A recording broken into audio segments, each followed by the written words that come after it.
कि आज जो राज गौ के नाम पे बात करते हैं, जो हिंदुत्व के नाम पे बात करते हैं, आज उसी राज में उन्हीं को अपने अधिकारों की बात बनाने के लिए साधु संतों को भी अगर सड़कों पे उतरना पड़े तो वो राज किस काम। उन्होंने जितना मोदी जी की छवि सुधारने के लिए नहीं लगाया, उतना हमारे माननीय नेता राहुल गांधी जी की छवि को डैमेज करने के लिए लगा। आज में आने के लिए भाजपा सरकार पहले तो सिर्फ ईडी वगैरह चुनाव आयोग इनको अपनी जेब में रख रहे थे, और आज उन्होंने आम व्यक्ति को जो लोकतंत्र का हक है उससे ही महरूम साहब के परिवार से है, उनको भी सड़कों पे उतरना पड़ा। तो ये राज किसी का भी नहीं है। ये कल का जो रैली है वो उदाहरण है। अभी हमीरा गई तो मुझे एक टीचर आए, उन्होंने कहा हमें निर्देश दिया हुआ है कि एक दो बार नहीं मिले उसका नाम उड़ा दो। तो क्या आप जान से एआईसीसी और पीसीसी के निर्देश अनुसार जो ये कार्यक्रम रखा गया है, इसकी महत्वता यही है कि आज अगर वोट का अधिकार जो लोकतंत्र में दिया गया था, जिसके कारण आज आप और हम हैं यहाँ पर, आज वो अधिकार ही छीना जा रहा है। ये किसी सिर्फ हमारे सम्मानीय राहुल गांधी जी का दायित्व नहीं बनता, हम सभी कांग्रेस की टीम का दायित्व बनता है कि हम कैसे, उन्होंने जो मुहिम चलाई है, जो एक बार आप कोई आम आदमी कल्पना भी नहीं कर सकता था कि राज में आने के लिए भाजपा सरकार पहले तो सिर्फ ईडी वगैरह चुनाव आयोग इनको अपनी जेब में रख रहे थे, और आज उन्होंने आम व्यक्ति को जो लोकतंत्र का हक है उससे ही महरूम कर रखा है। तो हम सबका दायित्व बनता है, शायद लोकतंत्र है तो हम हैं, कांग्रेस है तो हम इस स्थिति में पहुंचे हैं, वरना आजादी से पूर्व की स्थिति को याद कर लीजिए और आज की वर्तमान भाजपा सरकार की स्थिति को भी याद कर लीजिए। उसका ताजा उदाहरण कल है कि आज जो राज गौ के नाम पे बात करते हैं, जो हिंदुत्व के नाम पे बात करते हैं, आज उसी राज में उन्हीं को अपने अधिकारों की बात बनाने के लिए साधु संतों को भी अगर सड़कों पे उतरना पड़े तो वो राज किस काम का होगा। ये उदाहरण है, ये सोचने का विषय है। आज हमारे सम्मानीय रॉयल परिवार से, जो हमारे महारावण साहब के परिवार से है, उनको भी सड़कों पे उतरना पड़ा। तो ये राज किसी का भी नहीं है। ये कल का जो रैली है वो उदाहरण है। तो आप सभी से मेरा नम्र निवेदन है, अगर वोट की ताकत होगी तो लोकतंत्र होगा। आज कोई भी चाहे पार्षद सरपंच चुनाव लड़ता है तो वो आम आदमी के सामने हाथ जोड़ता है, चाहे वो पार्षद सरपंच का चुनाव लड़े, चाहे एमपी एमएलए का चुनाव लड़े। क्यों? कि जनता सर्वोपरि है। जनता के लिए जो शासन है वो है। अधिकार उनके नहीं छीन रहे हैं, नेताओं के नहीं, अधिकार जनता के छीन रहे हैं। तो आप ये सोचिए, आप कल्पना भी नहीं कर पाओगे। जब मैं अभी हमीरा गई तो मुझे एक टीचर आए, उन्होंने कहा हमें निर्देश दिया हुआ है कि एक दो बार नहीं मिले उसका नाम उड़ा दो। तो क्या आप जान से रहना, आप हमीरा कभी कभार आते हो, आपका नाम सबसे पहले उड़ेगा। भले ये खुद जो लिस्टें बना रहे हैं उन्होंने कहा, ये आप सोचिए, अगर मेरा वोट उड़ सकता है इस राज्य में तो आप भी सोच लीजिए। और आम नागरिक, उनकी सोचिए क्या कल्पना होगी जब वोट ही नहीं होगा। इनकी मंशा ये है, पहले तो सारी संस्थाओं को अपने कब्जे में कर लिया, अब मंशा ये है कि जितने कम वोट होंगे उनको उतना कम हैंडल करना पड़ेगा। आज आप सोशल मीडिया उठा के देखिए, जिन्हें मोदी जी को जहां सर पे उठा के रखा था, आज सबसे ज्यादा मीम्स मोदी जी के नाम पे बन रहे हैं। क्या कारण है? उन्होंने 100 में से, भाजपा वालों ने राज में आने के लिए 100 में से 70 रुपए, 100 रुपए में से 100% में से 70% पैसा राहुल जी गांधी की इमेज खराब करने के लिए लगाया। ये आप खुद देख लीजिए। और 30 पैसे सिर्फ मोदी जी की छवि सुधारने के लिए लगाया। आप सोचिए, उन्होंने जितना मोदी जी की छवि सुधारने के लिए नहीं लगाया, उतना हमारे माननीय नेता राहुल गांधी जी की छवि को डैमेज करने के लिए लगाया। आज देखिए, जिन मुद्दों पे राहुल गांधी जी ने बात की, चाहे वो हमारे कृषि कानून हो, चाहे हमारे कोविड की टाइम की कोई वैक्सीनेशन की बात हो, चाहे वो अभी वोट चोरी की बात हो, उसमें कोई भी उन्होंने सिद्धांत लॉजिकल बात कही है और वो 100% सही है। और इतनी सही है कि चुनाव आयोग को आकर माननीय प्रधानमंत्री जी की तो हिम्मत और औकात नहीं है कि वह प्रेस से बात कर ले। हमारे राहुल गांधी जी ने कितनी प्रेस कॉन्फ्रेंस की है, आपसे कोई जानकर कमी नहीं होगी। आज माननीय चुनाव आयोग प्रेस कॉन्फ्रेंस करके भारत की जनता को बेवकूफ बनाने के लिए क्या बोल रहे हैं कि हम वीडियोस नहीं बता सकते।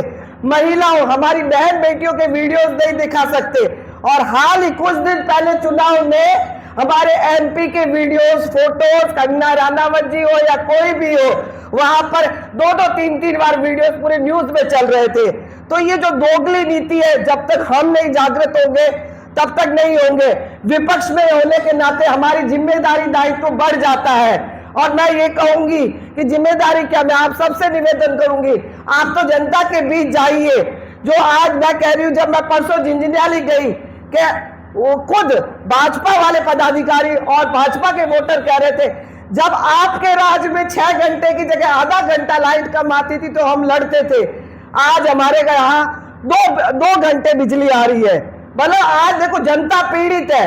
वो चोर गद्दी छोड़कर कैसे प्रचार करोगे जब आप जनता के बीच में जाओगे नहीं। आज भी कई नेता कमरों में बैठे हैं, जब टिकटें बटेंगे यहाँ आ जाएंगे कि हमें पार्षद की टिकट दो, हमें पंचायत समिति की टिकट दो, हमें ये दो, नहीं दोगे तो निर्दलीय खड़ा कर देंगे और कांग्रेस के कैंडिडेट को हराएंगे। और इससे ज्यादा उनसे कुछ हो नहीं सकता। हमेशा जिन लोगों ने राज का, कांग्रेस के पदों का फायदा लिया, आज वही कांग्रेस को खोखला करने में लगे हुए हैं हर मौके पे। तो आज मेरा आप सबसे नम्र निवेदन है, किसानों को नहरों में पानी नहीं मिल रहा है।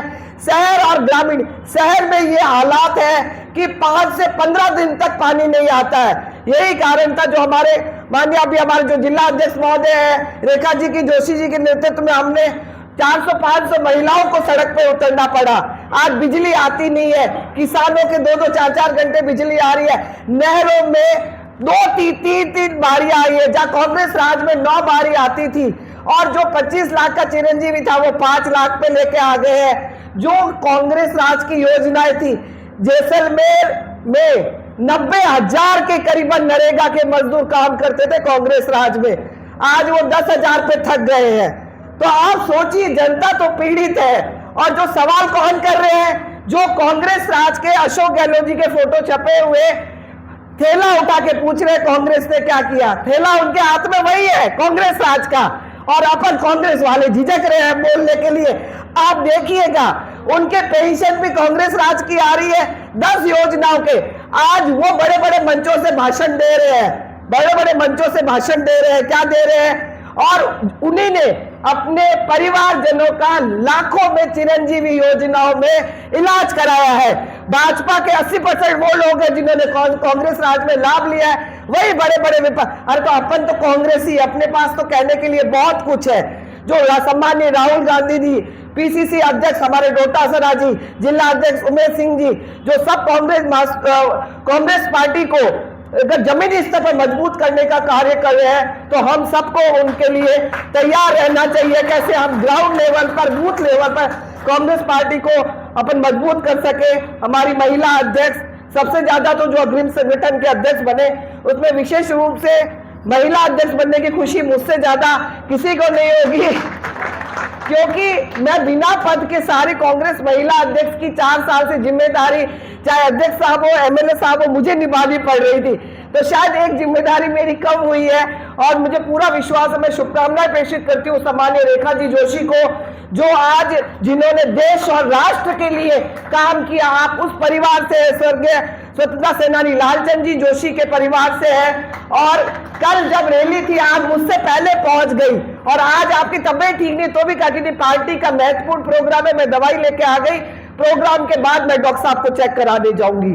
तो ये सोच होनी चाहिए पार्टी के लिए। साथ ही मैं धन्यवाद दूंगी, मैं बधाई दूंगी इनको, हमारे मानाराम जी एनएसयूआई अध्यक्ष को, हमारे सेवा दल के प्रदीप जी को। और वास्तव में अभी तो इनका जोश उत्साह बहुत बना हुआ, जैसे ही फोन करते हैं तैयार हो जाते हैं। तो मैं ये चाहती हूँ जब तक आप पदों पे रहे तब तक आप ये जोश उत्साह कांग्रेस पार्टी को मजबूत करने के लिए बनाए रखें, और ताकि कांग्रेस पार्टी ग्राउंड लेवल पर जब मजबूत हो और जब नई जिम्मेदारी संभले तो ये पद छोड़ दे, लेकिन जब भी अपन किसी पद को ले तो 100% जिम्मेदारी निभाए। मैं सिरोही की प्रभारी हूं, तो सिरोही भी यहां से लगभग माउंट आबू तक 600 किलोमीटर पड़ जाता है, और जयपुर भी 600 किलोमीटर तक पड़ जाता है। लेकिन क्योंकि अगर मेरे पास पद है तो मैं उन हर मीटिंगों में जाती हूँ, अपनी जिम्मेदारी का दायित्व निभाती हूँ। मैं आप सभी से अपील करूंगी, जो कांग्रेस के पद लेके बैठे हैं, वो जो कांग्रेस की रीति नीति को मजबूत करने के लिए कांग्रेस की जो भी हमें एआईसीसी पीसीसी से निर्देश आए उसको निभाने के लिए पूर्ण अपने तन मन धन से कांग्रेस पार्टी को मजबूती के लिए कार्य करें, तो ही इस कार्यक्रम की सार्थकता होगी। एक बार मैं सम्माननीय दौलत राम जी साहब और सम्माननीय मूड साहब से जो भी हमें निर्देश देंगे, हमारा जैसलमेर जिला कांग्रेस पार्टी मजबूत थी, हमारी सेना मजबूत है, आप जो निर्देश देंगे उसको हम पूरे 100% धरातल पर उतारने के लिए कार्य करेंगे। धन्यवाद। जय हिंद, जय कांग्रेस।